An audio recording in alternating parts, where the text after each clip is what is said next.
real changes can this paper lead to? Could a new government come in and start afresh in 3 years' time? Short, honest answer, yes, of course they could. In theory, that's the idea. Yes, no, I mean, of course they could. I mean, and that's obviously always a risk. But what we've seen with this paper is, like I say, the Secretary of State for Work and Pensions, Damien Green, and the Secretary of State for Health, Jeremy Hunt, have both, signed off this paper. They're both kind of embedded in this process and engaged with it.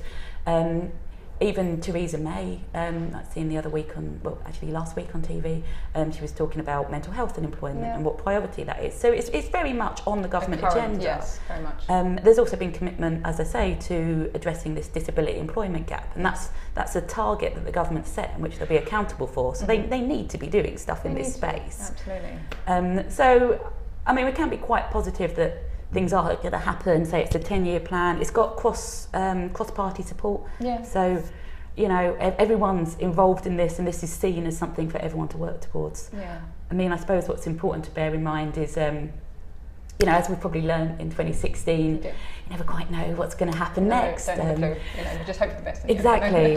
We don't know what Brexit's going to mean for these things, and there are lots of risks associated with Brexit. But I mean, things like major changes like that also, making things a bit turbulent, mixing things up, also presents opportunities. Absolutely, well, completely. That's what I was thinking. It's present opportunities, and like you're saying, everyone's on board. So all parties concerned want to work towards the end goal.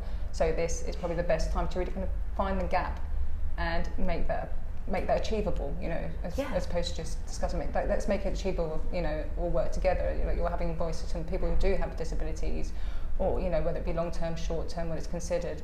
But with the opportunity to speak to those people, and they're raising their concerns and highlighting that, not just with them, but also for the employers to understand. So all kind of working together gives that guidance on a full scale, I think. Yes, certainly. And the thing is, we all, I'm a researcher on health and work, and I talk to lots of people, I do lots of projects, and to some extent, I think I know some of the barriers, I know some of the things, but I mean, I'm just one person doing research.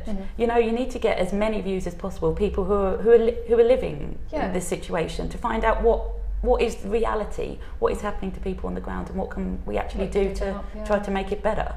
And so, I mean, I really do.